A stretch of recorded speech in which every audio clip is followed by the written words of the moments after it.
Kesempatan sedekah jariah masih terbuka lebar.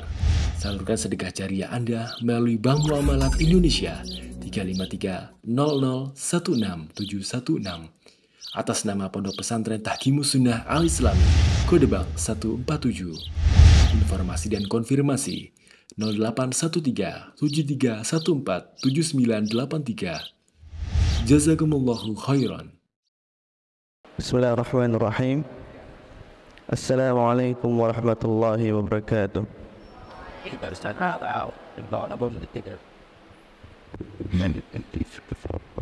Innal hamdalillah nahmaduhu wa nasta'inuhu wa nastaghfiruh wa na'udzu billahi min shururi anfusina wa min sayyiati a'malina. Man yahdihillahu fala mudilla lahu wa man yudlil fala hadiya lahu. Asyhadu an la ilaha illallah wa asyhadu anna Muhammadan 'abduhu wa rasuluh. Sallallahu alaihi wa ala alihi wa ashabihi wa man tabi'ahum bi ihsanin ila yaumiddin. Qala Allah tabaraka wa ta'ala fi kitabihil karim: Ya ayyuhalladzina amanu taqullaha haqqa tuqatih wa la tamutunna illa wa antum muslimun. Ya ayyuhan nasu taqu rabbakum alladzi khalaqakum min nafsin wahidah wa khalaqa minha zawjaha wa batha minhuma rijalan katsiran wa nisaa'a wattaqullaha alladzi tasaaluna bihi wal arham innallaha kana 'alaykum raqiba. يا أيها الذين آمنوا اتقوا الله وقولوا قولا سديدا يصلح لكم أعمالكم ويغفر لكم ذنوبكم فمن يطع الله ورسوله فقد فاز فوزا عظيما. أما بعد فإن أصدق الحديث كتاب الله وخير الهدى هدى محمد صلى الله عليه وسلم وشر الأمور محدثاتها فإن كل محدثة بدعة وكل بدعة ضلالة وكل ضلالة في النار. رب اشرح لي صدري ويسر لي أمري واحلل عقدة من لساني يفقهوا قولي. Jamaah rahimani wa rahmakumullah. Pertama-tama marilah kita bersyukur kepada Allah Subhanahu wa taala atas segala limpahan nikmat dan karunia-Nya kepada kita semua, sehingga pada kesempatan malam hari ini Allah Subhanahu wa taala memberikan taufik kepada kita semua untuk bisa bermajlis membahas ayat-ayat Allah Subhanahu wa taala, mempelajari hadis-hadis Rasulullah sallallahu alaihi wasallam dan mempelajari apa yang telah dipelajari oleh para ulama kita terdahulu. Ya rahimani rahimakumullah. Marilah kita mengingat-ingat nikmat Allah Subhanahu wa taala kepada kita. Karena nikmat yang Allah Subhanahu wa taala berikan kepada kita sangat banyak sekali, terutama yang berkaitan dengan ilmu dan hal-hal pendukung ilmu. Di antaranya adalah tentang adanya pondok pesantren seperti ini, di mana biasanya sebuah pondok pesantren itu sangat giat menyebarkan ilmu, mengajarkan ilmu dan mengembangkan ilmu. Ini merupakan nikmat yang Allah, nikmat yang sangat besar yang Allah Subhanahu wa taala karuniakan kepada kita, baik kepada orang-orang yang ada di dalamnya, di dalam pondok pesantren tersebut, ataupun orang-orang yang berada di sekitarnya. Bagaimana bukan sebuah nikmat pada setiap harinya dibacakan ayat-ayat Allah Subhanahu wa taala, dijelaskan firman Allah Subhanahu wa taala, hukum-hukum Allah Subhanahu wa taala, dibacakan hadis-hadis Rasulullah sallallahu alaihi wasallam. Hampir setiap hari ada majelis-majelis ilmu yang rahmat Allah Subhanahu wa taala turun di daerah tersebut atau di tempat tersebut. Maka jemaah rahimakumullah, baik kita yang berada di dalam pondok pesantren seperti ini atau kita yang tinggal di sekitarnya, ini merupakan sebuah nikmat yang sangat besar dan sangat rugi ikhwah rahimakumullah kalau sampai kita tidak mengambil manfaat dari nikmat yang besar ini, yang seharusnya nikmat tersebut membuat hati kita lemah lembut, membuat hati kita menangis terhadap firman Allah Subhanahu wa taala, menangis terhadap hadis Rasulullah sallallahu alaihi wasallam, mudah menerima kebenaran, akan tapi bisa jadi mungkin berbalik. Hati tersebut malah menjadi hati yang gersang. Itu akan sangat membuat kita rugi, jamaah rahimakumullah. Maka jamaah rahimakumullah, mari kita lebih giat lagi untuk menata hati kita supaya hati kita menjadi hati yang subur, sehingga majlis-majlis ilmu seperti ini benar-benar kita manfaatkan. Kalau sampai tidak berbuah manfaat kepada diri kita, maka ketahuilah jamaah rahimakumullah, berarti masalahnya memang ada pada diri kita sendiri. Ya, memang berarti masalahnya ada pada diri kita sendiri. Mari introspeksi diri. Kenapa kok hati kita atau kita tidak betah ya, berada di majelis ilmu, tinggal di sekitaran majelis ilmu? Apa masalahnya? Tidak mungkin masalahnya ada pada ayat-ayat Allah Subhanahu wa taala. Tidak mungkin masalahnya ada pada hadis-hadis Rasulullah sallallahu alaihi wasallam. Dan tidak mungkin masalahnya ada di majelis ilmu itu sendiri. Tidak mungkin. Pasti masalahnya ada di dalam hati-hati kita. Bisa jadi hati kita kurang ya dalam bermunajat kepada Allah Subhanahu wa taala, kurang mendapatkan asupan-asupan di mana seharusnya dia menyendiri dengan Allah Subhanahu wa taala, mengharapkan wajah Allah Subhanahu wa taala, bersimpuh di hadapan Allah Subhanahu wa taala, menadahkan tangan kepada Allah Subhanahu wa taala, membaca ayat-ayatnya, bersendiri dengan ayat-ayat tersebut, merenung dengan ayat-ayat tersebut, sehingga hatinya menjadi hati yang subur dan mendapatkan manfaat dari sedikit, walaupun sedikit, dari peringatan-peringatan Allah Subhanahu wa taala atau perintah-perintah Allah Subhanahu wa taala. Tapi jamaah rahimakumullah, kalau malah sebaliknya, ketahuilah berarti hati kita adalah hati yang gersang. Hati yang gersang yang tidak pantas ditanamkan ilmu di dalam hati tersebut. Maka jamaah rahimakumullah, pertama yang harus diperbaiki adalah hati tersebut dengan memperbanyak beribadah kepada Allah Subhanahu wa taala, memperbanyak berdoa kepada Allah Subhanahu wa taala supaya hati kita dijadikan hati yang lapang. Kemudian jamaah rahimakumullah, pembahasan kita pada malam hari ini adalah berkaitan dengan fikih. Judulnya apa? Lupa saya. Judulnya adalah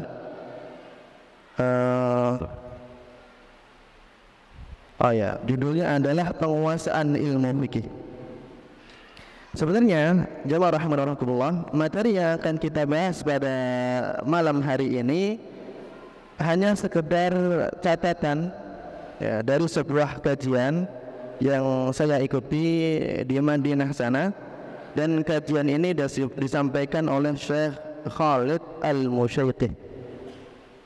Mungkin halaqah 3 itu tahu atau kenal siapa Syekh Khalid Al-Musyaiqi, karena kitab yang antum pelajari dalam Al-Qawaid Al-Fiqhiyah karangan beliau, Al-Khulasah bil Qawaid Al-Fiqhiyah, karya Syekh Khalid Al-Musyaiqi.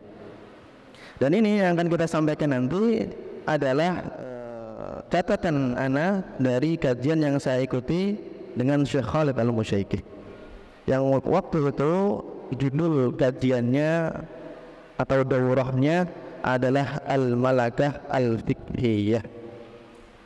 Malakah Al-Fiqhiyah. Malakah itu sebenarnya bermakna bakat ya, bakat. Jadi fikih itu atau ilmu dalam agama Islam ini bisa ditimbulkan bakatnya, sehingga seorang ketika sudah memiliki bakat terhadap ilmu tersebut akan gampang baginya mempelajari ilmu tersebut. Bagaimana sih menumbuhkan bakat dalam mempelajari ilmu fikih misalkan? Bagaimana sih menimbulkan bakat dalam ilmu akidah misalkan? Bagaimana sih menimbulkan bakat dalam ilmu hadis misalkan? Itu ada tata caranya. Dan ini yang akan kita bahas pada kesempatan malam ini atau malam-malam yang akan datang insyaallah taala. Atau malam yang akan datang insyaallah taala.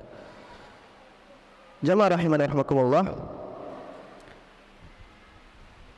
Materi pertama yang disampaikan oleh Syekh Khalid Al-Musyaikh pada waktu itu adalah berkaitan dengan pentingnya ilmu fikih. Berkaitan dengan pentingnya ilmu fikih. Tentu yang ana catat dari beliau tidak terlalu banyak, cuman poin-poin besarnya saja. Cuman ana tambahkan beberapa masail yang mungkin perlu untuk ditambahkan. Di antara jamaah rahimakumullah yang berkaitan dengan pentingnya ilmu fikih, poin pertama adalah ta'allumuha ibadah. Jadi ilmu fikih itu mempelajarinya adalah ibadah kepada Allah Subhanahu wa taala. Dan ini yang terkadang manusia tertipu atau ditipu oleh syaitan dalam hal ini. Ketika seseorang menyukai sebuah disiplin ilmu, hobi terhadap disiplin ilmu, misalkan hobi saya adalah ilmu fikih, senang banget itu mempelajari fikih, atau hobi saya adalah mempelajari ilmu Al-Quran, senang banget mempelajari ilmu Al-Quran, tajwidnya, kemudian cara melantunkan bacaannya, kemudian misalkan dan yang lain sebagainya. Misalnya ada seseorang yang lain senang banget mempelajari ilmu hadis, senang banget mempelajari ilmu tafsir. Terkadang terkadang syaitan menyerang seseorang dari kesenangan tersebut, sehingga dia lupa bahwasanya mempelajari ilmu tersebut tujuannya adalah beribadah kepada Allah Subhanahu wa taala, bukan karena kesenangannya belaka. Terkadang seseorang saking senangnya lupa bahwasanya ilmu itu dipelajari untuk Allah Subhanahu wa taala, beribadah kepada Allah Subhanahu wa taala, sehingga malah dia selewengkan belajarnya ilmu tersebut karena kesenangan dia, sehingga lupa yang seharusnya dia mendapatkan pahala yang besar dari beribadah kepada Allah Subhanahu wa taala, malah tidak mendapatkan pahala dari sisi niat keikhlasan tersebut karena Allah Subhanahu wa taala. Dan ini harus diperhatikan bagi penuntut ilmu. Ketika memiliki sebuah hobi yang berkaitan dengan ilmu, maka perhatikan jamaah rahimakumullah, jangan lupa bahwasanya asal ilmu itu dipelajari karena Allah Subhanahu wa taala, beribadah kepada Allah Subhanahu wa taala, menjalankan perintah Allah Subhanahu wa taala untuk mengangkat kebodohan dari diri kita dan juga orang di sekitar kita. Jamaah rahimakumullah. Dan ini bahayanya sangat besar kalau seseorang tidak menghadirkan ibadah dalam menuntut ilmu. Bahaya yang sangat besar. Di antara bahaya yang sangat besar adalah dia tidak mendapatkan ibadah kepada Allah Subhanahu wa taala dengan menuntutnya ilmu tersebut. Malah dia menyalurkan hobinya. Makanya sebagian orang memiliki hobi membaca. Mungkin sekedar ucapan saja tidak masalah, asal tidak sampai kepada hatinya. Jamaah rahimakumullah, karena memang masalah ikhlas dalam menuntut ilmu dan yang lain sebagainya itu sangat sulit sekali. Manusia itu terkadang masalah ikhlas itu terkadang menang, terkadang kalah, dan itu biasa. Misalkan sholat sunnah habis maghrib dia bisa mengalahkan riya dan yang lain sebagainya. Belum tentu nanti ketika sholat isya dia bisa mengalahkannya. Dan memang seperti itu. Peperangan dengan niat, peperangan dengan keikhlasan itu tidak akan ada habisnya sampai kita meninggal. Terus menerus keikhlasan tersebut akan diuji. Terkadang seseorang menang, terkadang seorang kalah dalam masalah itu. Dan itu hal yang biasa. Dan jamaah rahimakumullah, yang paling jadi sasaran terhadap serangan riya ini, terhadap serangan sum'ah ini adalah orang-orang yang baru belajar ilmu. Ini sering mendapatkan serangan ini. Biasanya kalah seseorang yang baru mempelajari ilmu. Akan tetapi para ulama yang sudah lama mempelajari ilmu, keimanannya kepada Allah Subhanahu wa taala sudah tinggi, biasanya sering menangnya untuk ikhlas kepada Allah Subhanahu wa taala. Tapi menuntut ilmu yang baru-baru mempelajari ilmu, nah ini biasanya sering kalah. Tapi tidak masalah ikhwah, lanjutkan terus menuntut ilmunya sampai benar-benar antum bisa mengontrol hati antum sehingga ikhlas bisa didapatkan.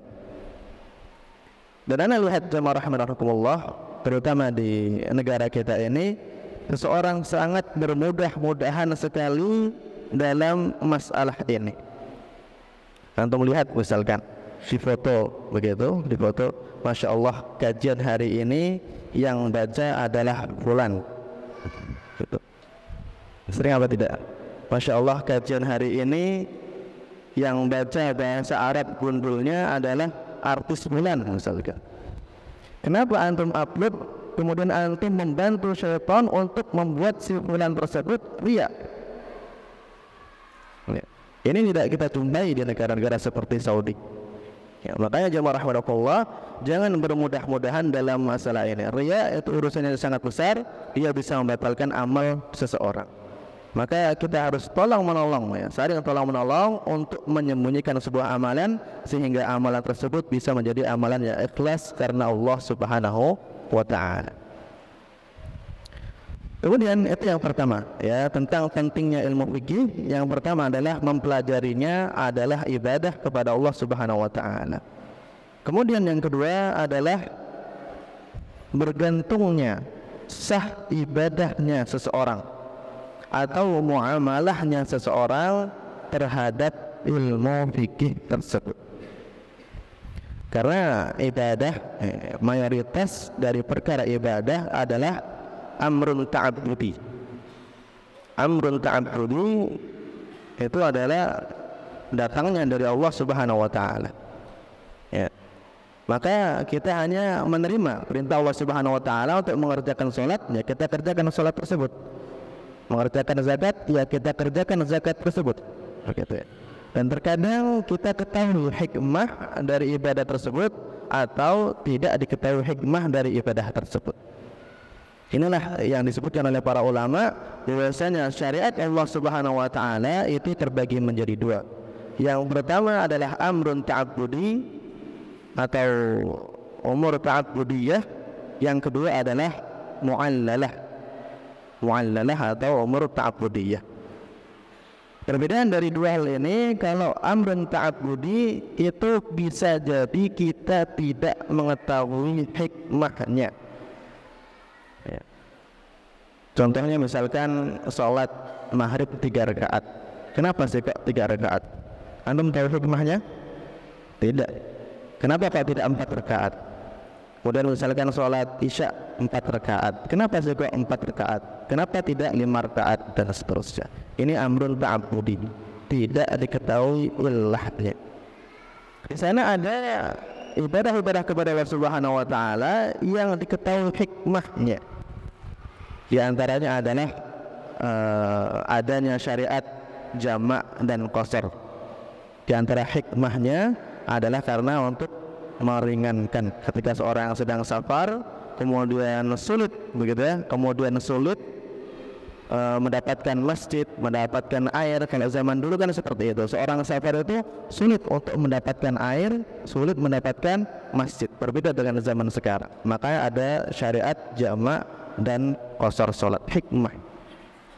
Jadi masyaqqah atau adanya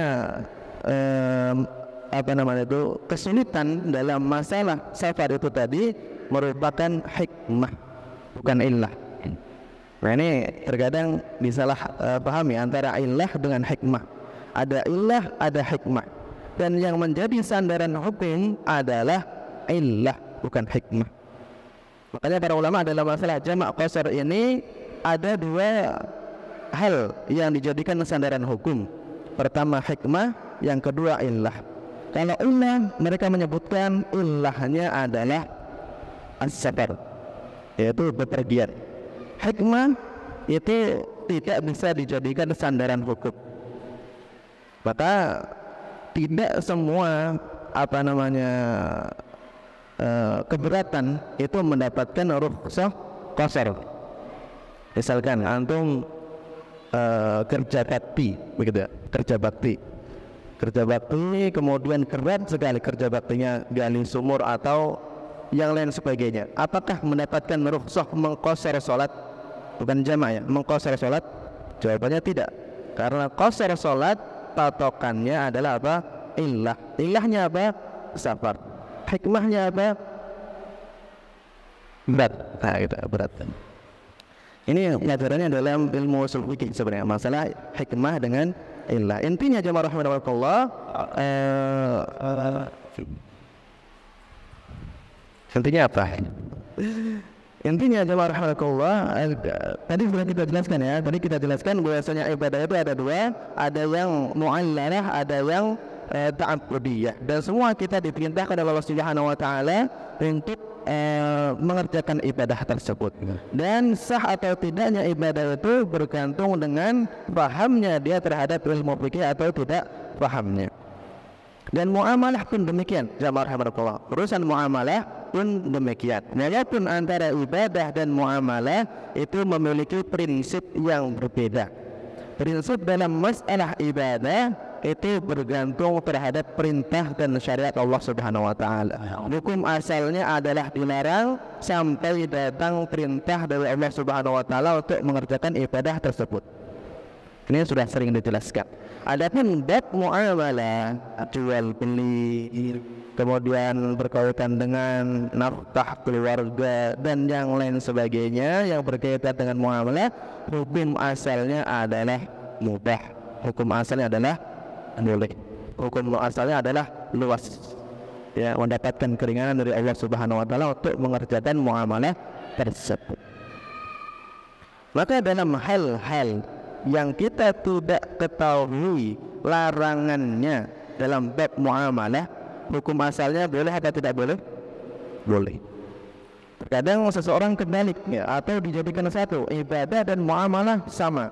Saya tidak mengetahui hukum jual beli ini, berarti hukumnya haram, misalkan. Saya tidak mengetahui hukum jual beli ini, hukumnya tidak boleh saya kerjakan dan yang lain sebagainya. Ini kebalik. Dalam bab muamalah, hukum asalnya adalah halal, hukum asalnya adalah boleh. Terutama dalam masalah-masalah kontemporer, masalah-masalah yang baru, hukum-hukum fikih yang baru berkaitan dengan muamalah, hukum asalnya adalah boleh. Maka kalau kita tidak mengetahui keharamannya, larangannya, ulah sebab dilarangnya, jangan kita hukumi haram, jangan kita tinggalkan, jangan apalagi sampai dikatakan atau mengarahkan orang lain, mengajak orang lain untuk mengharamkan, meninggalkan muamalah tersebut. Tidak, ya, karena hukum asal dalam bab muamalah itu adalah boleh. Bahkan jamaah rahimakumullah, di sana banyak ya muamalah yang baru yang pada dasarnya hukumnya haram tapi ada solusinya, dan ini sifat muamalah kontemporer. Ya, insyaallah setiap muamalah kontemporer itu pasti ada solusinya. Tapi bagi orang-orang yang mau mencari solusinya, terkadang seseorang itu tidak mau mencari solusi terhadap masalah yang dia hadapi dalam masalah kontemporer tersebut. Ketika sudah dijelaskan solusinya ini, malah dia tidak ambil solusi tersebut, dia lanjutkan begitu saja. Ini salah, ya, ini salah. Di antaranya yang pernah saya pelajari adalah masalah akad syirkah. Ya, akad syirkah itu kan tidak boleh apabila seseorang misalkan akad mudharabah, begitu ya, kan tidak boleh seorang pekerja dengan pemodal dan bekerja, kemudian pekerjanya ini mendapatkan untung yang sudah ditentukan. Dari akad mudharabah ini nanti per bulan kamu dapat 5 juta misalkan. Ini tidak boleh. Kan dalam akad syirkah itu harusnya apa? Dengan persentase, misalkan 10% dari keuntungan. 30% dari keuntungan atau bahkan 50% dari keuntungan. Nah, ini naik atau turun tergantung laba yang didapat setiap bulannya atau setiap tahunnya. Nah, ini jamaah rahimakumullah, ini bisa ada solusinya, ya, bisa ada solusinya. Di antaranya dengan membuat akad yang baru. Jadi terdapat dua akad dalam akad syirkah tersebut. Pertama, akad syirkah bersamanya dengan mendapatkan untung persentase. Kemudian akad yang baru dia sebagai pekerja, ajir sebagai pekerja. Kemudian dia bisa mendapatkan keuntungan. Karena terkadang, apalagi zaman sekarang, itu tidak mau seseorang diajak kerjasama, kemudian dia tidak mendapatkan upah. Maunya udahlah nggak apa-apa, dalam akad syirkah saya mendapatkan 5% saja dari keuntungan, tapi gaji saya tetap per bulan misalkan adalah 3 juta. Nggak apa-apa, dalam keuntungan saya 5% saja. Terkadang demikian. Nah, ini kalau dijadikan satu akad, ya, menjadi satu akad syirkah, kemudian pekerjanya mendapatkan 5% plus gaji tetap, ini tidak boleh. Tapi kalau akadnya dipisah, pertama akad syirkah dia mendapatkan 5%, kemudian akad dia sebagai ajir, sebagai pekerja, sebagai muawwin, itu mendapatkan misalkan mendapatkan gaji per bulannya 3 juta, tidak masalah dalam hal ini karena dua akad yang berbeda. Akad syirkah sah dengan dia mendapatkan 5%, akad jual belinya sah, atau akad ajir ijarahnya, sewa menyewanya, pekerjanya sah dengan dia mendapatkan gaji 3 juta. Suatu saat kok bagian dia ketika mendapatkan gaji 3 juta itu tidak pas, kemudian dia dipecat, ya boleh-boleh saja karena itu akad yang berbeda. Begitu ya, akad yang berbeda. Maka dalam hal ini jamaah rahmatullah, biasanya akad muamalah kontrabarer itu biasanya ada solusinya. Di antaranya dalam masalah perbankan, ya, perbankan yang ada di dunia ini, mereka itu ketika antum pinjam uang ke bank, itu kan seolah-olah mereka menjadikan uang itu sebagai barang yang bisa disewakan. Sewa uang. Ini apa tidak sewa uang? Biasanya kan seperti itu. Orang hakikatnya seperti itu. Ketika seorang nabung 100 juta begitu, kan mereka menyewakan. Bank melihat itu, ini uang saya sewa, per bulannya saya kasih harga sewa misalkan 500.000. Mereka sebut dengan bunga. Hakikatnya seperti itu, menyewakan uang. Ini tidak boleh menyewakan uang. Berbeda dengan menyewakan perhiasan. Menyewakan perhiasan bebas, boleh hukumnya. Tapi uang tidak boleh disewa menyewakan. Nah, di antara solusi yang disebutkan oleh para ulama supaya pinjam itu bisa boleh adalah dengan menggunakan akad atau menabung, ya, menabung di bank itu boleh, atau bank meminjam uang dari antum itu boleh, adalah dengan akad syirkah ini tadi, kerjasama. Jadi kadang bisa untung, bisa bisa rugi. Begitu, bisa untung, bisa rugi. Di antaranya juga dengan akad tawarruk dan yang lain sebagainya, itu pembahasannya dalam ilmu fikih. Intinya jamaah rahimakumullah, bahwasanya hukum masalah muamalah itu hukum asalnya adalah boleh, dan insya Allah terhadap muamalah kontemporer itu biasanya ada solusinya. Kemudian kepentingan ilmu fikih yang ketiga adalah ta'allumul fiqh wa hadiyun Nabi sallallahu alaihi wasallam was sahabah wal a'immah. Jadi mempelajari ilmu fikih itu merupakan petunjuk Rasulullah sallallahu alaihi wasallam, petunjuk para sahabat, para tabi'in dan para ulama. Mereka dahulu mempelajari ilmu fikih, mereka memperdalami ilmu fikih. Ya. Nanti tentang tata cara bagaimana mereka mempelajari ilmu fikih, insya Allah akan kita sebutkan dalam beberapa pembahasan yang lain, insya Allah taala. Kemudian di antara pentingnya ilmu fikih adalah hadis-hadis, ya, hadis-hadis yang mengajak manusia untuk mempelajari ilmu fikih. Di antaranya adalah hadis Muawiyah ibn Abi Sufyan yang diriwayatkan di dalam Sahihain, Sahih Bukhari dan Muslim nomor 71 dan 1037. Rasulullah sallallahu alaihi wasallam bersabda, "Man yuridillahu bi khairan yufaqihuhu fid-din. Wa innama ana qasimun wallahu yu'ti.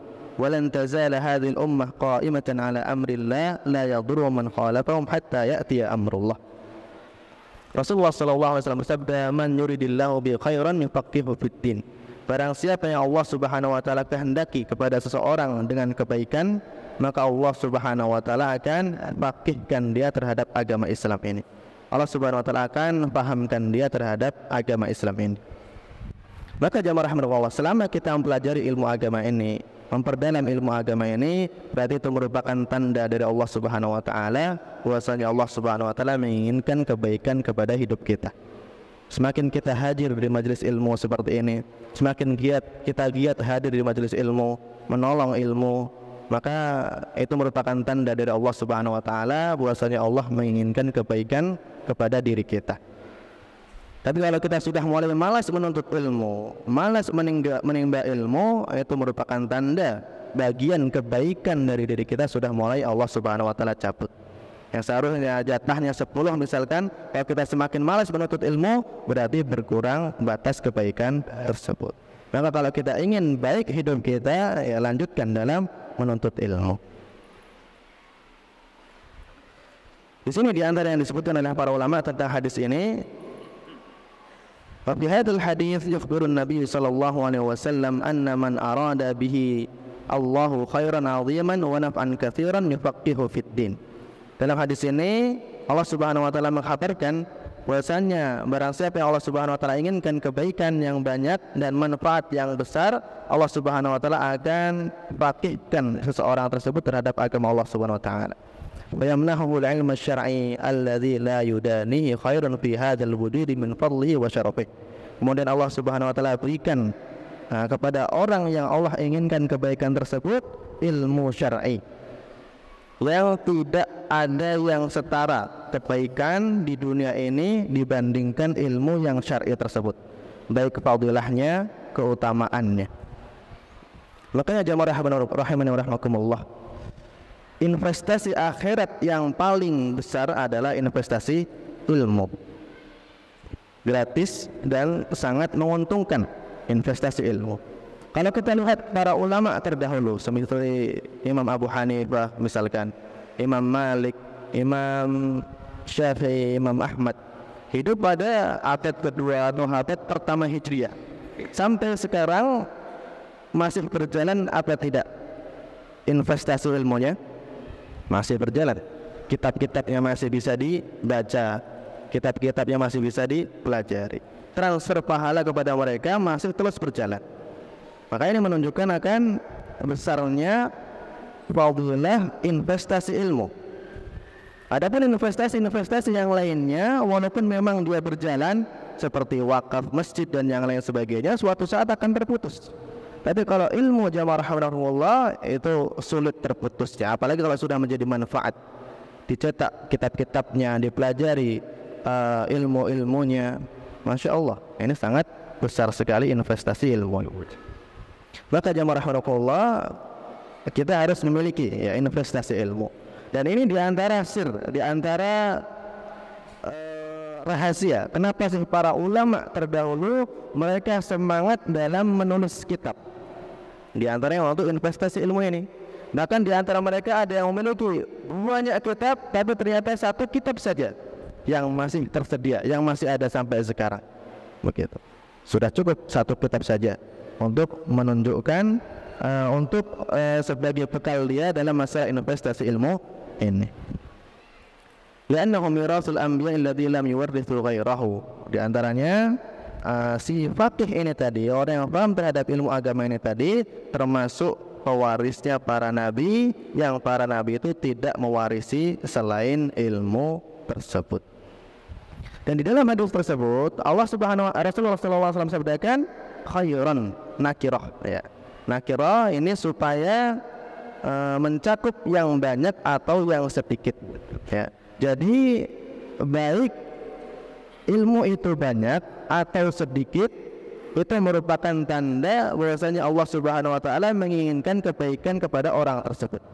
Jadi jangan dipahami jamaah rahimani wa rahmakumullah bahwasanya kebaikan dalam masalah ilmu hanya ada pada orang-orang yang paham agama saja, yang ilmunya banyak. Tidak. Ya, bahkan satu permasalahan yang kita pahami, dua masalah yang kita pahami, kemudian kita ajarkan, itu merupakan tanda kebaikan terhadap orang tersebut. Maka jamaah rahimakumullah, baik ilmu kita banyak atau ilmu kita sedikit, tidak boleh berputus asa. Ya, mari kita jadikan ilmu tersebut sebagai ladang pahala buat kita, sehingga itu dalil, ya, bukti bahwasanya Allah Subhanahu wa taala inginkan kepada kita kebaikan. Bahkan mungkin para asatidz yang memiliki ilmu banyak tidak bisa menjangkau teman kerja antum, teman bisnis antum, tidak bisa menjangkau. Ya. Maka tugasnya adalah antum yang mungkin ilmunya lebih sedikit, sampaikan kepada mereka, ajak mereka ikut kajian dan yang lain sebagainya. Maka setiap manusia pada dasarnya memiliki perannya masing-masing dalam mengajarkan ilmu, dalam menyebarkan ilmu. Dan semuanya masuk di dalam hadis ini, yaitu Allah Subhanahu wa taala inginkan kebaikan kepada orang tersebut ketika dia memahamkan ilmu kemudian malah mengajarkannya.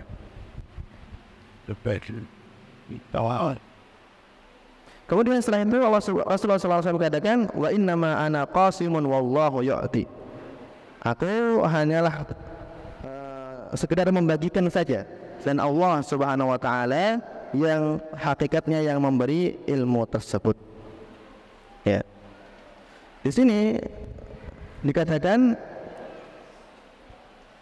fal malu lillahi ta'ala wal 'ibadu lahu subhanahu والنبي صلى الله عليه وسلم قاسم بإذنه ما له بينكم فمن قسم له صلى الله عليه وسلم كثيرا فبقدر الله تعالى وما سبق له في الكتاب وكذا من قسم له قليلا فلا يزداد لأحد في رزقه كما لا يزداد في أجله.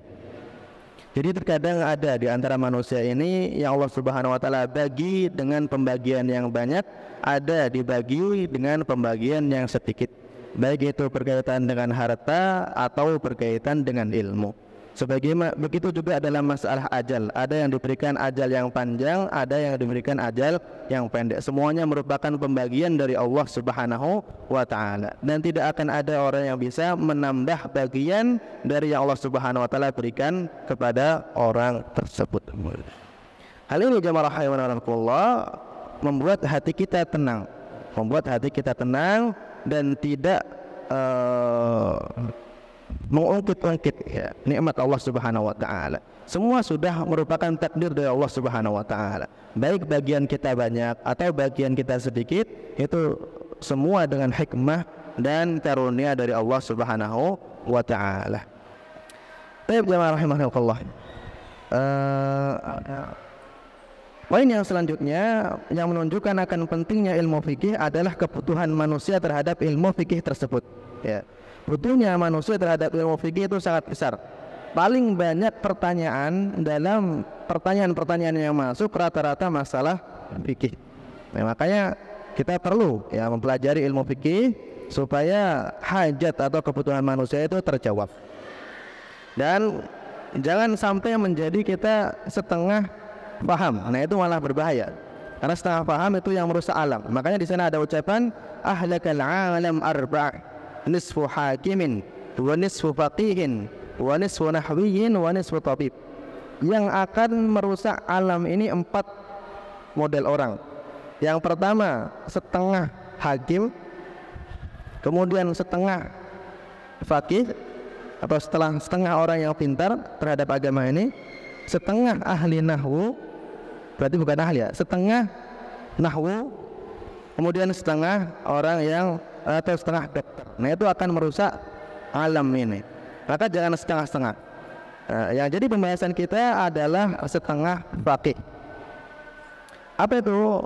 Kenapa kok setengah faqih ini merusak alam ini? Di sini dikatakan wa nisfu alam yufti bil jahli ahyanan wa bil dhanni ahyanan fa huwa syakin fi ma'lumatihi. Setengah alim, setengah orang yang alim, setengah orang yang paham, itu terkadang mereka berfatwa dengan kebodohan.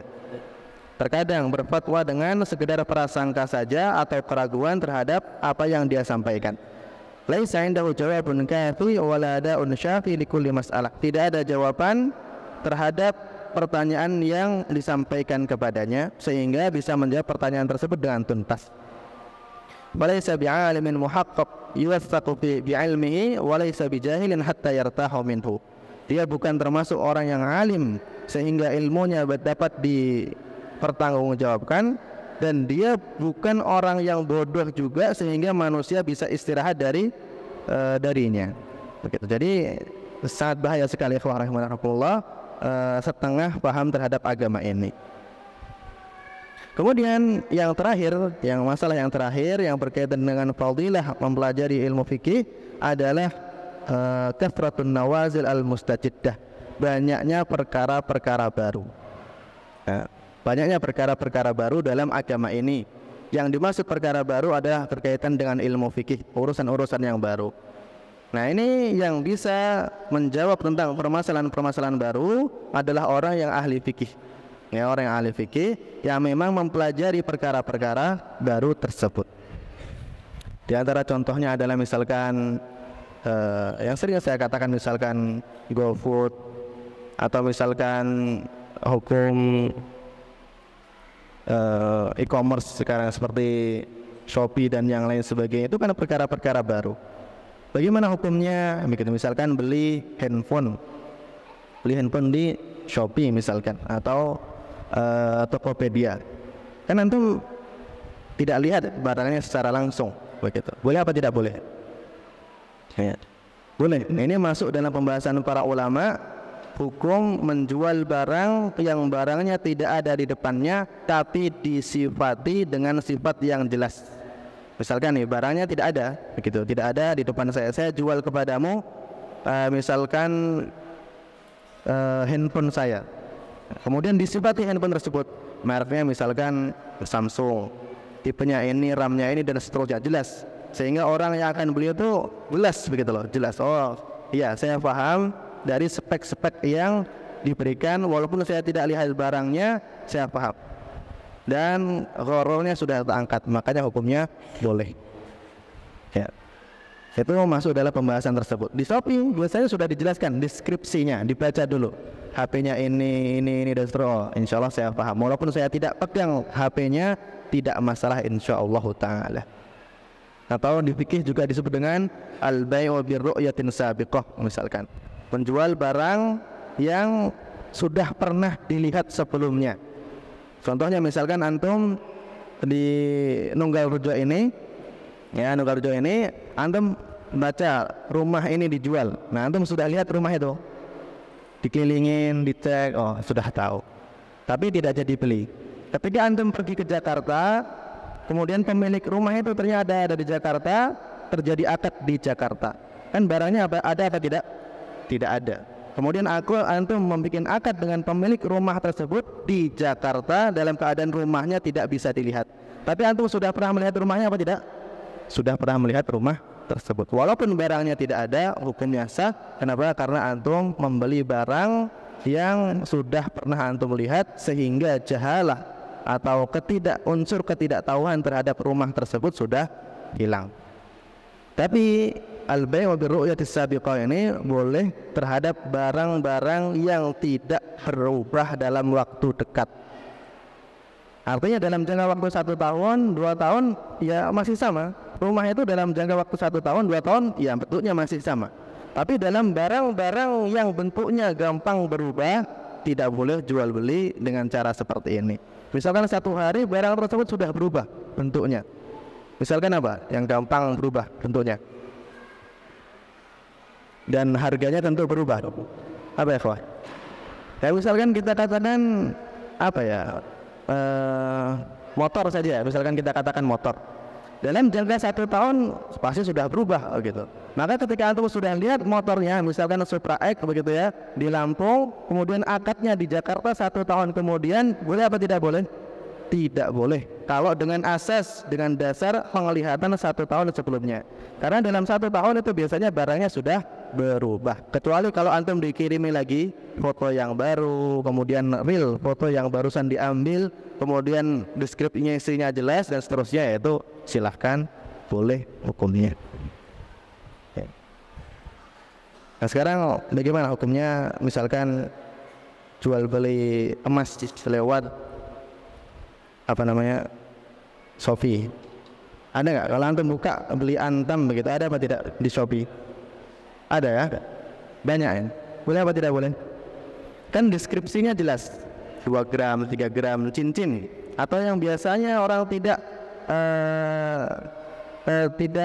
terlalu memperhatikan adalah cincin perak, misalkan emas dan perak. Boleh apa tidak boleh? Tidak boleh. Kenapa? Karena itu adalah barang ribawi, ya, kemudian dibelinya dengan uang. Itu satu, kalau dalam pembahasan riba itu satu illah begitu ya, satu illah, maka dia harus serah terima secara langsung. Sedangkan kalau kita transfer sekarang, kemudian cincinnya yang terbuat dari emas atau perak tersebut datangnya 3 hari kemudian, tidak terpenuhi syarat selamat dari riba apabila itu satu illah. Antum bayar sekarang, kemudian terimanya nanti 3 hari kemudian, 4 hari kemudian, dan seterusnya. Ini yang membuat haram, tidak boleh jual beli emas atau perak lewat apa? Lewat Shopee atau Tokopedia tersebut. Baik, kalau antum punya wakil di sana, misalkan antum jual beli emas, kemudian punya wakil di sana yang menerima barang tersebut, yaitu hukumnya berbeda. Baik, jamaah rahimakumullah, nampaknya ini yang bisa kita bahas pada kesempatan kali ini. Insya Allah kita masih punya satu pertemuan lagi, insya Allah ta'ala, semoga Allah mudahkan. Di situ akan kita bahas tentang bagaimana sih tata cara supaya kita bisa mudah dalam mempelajari fikih. Ini sekedar mukadimah saja tadi berkaitan dengan pentingnya ilmu fikih, tapi inti pembahasan kita belum masuk. Insya Allah kita akan bahas pada pertemuan yang akan datang biidznillah ta'ala. Demikian ya rahimakumullah, kurang lebihnya saya mohon maaf dan mohon ampun kepada Allah Subhanahu wa taala. Kita akhir subhanakallah wa bihamdik, asyhadu an la ilaha illa anta, astaghfiruka wa atubu ilaik. Assalamualaikum warahmatullahi wabarakatuh.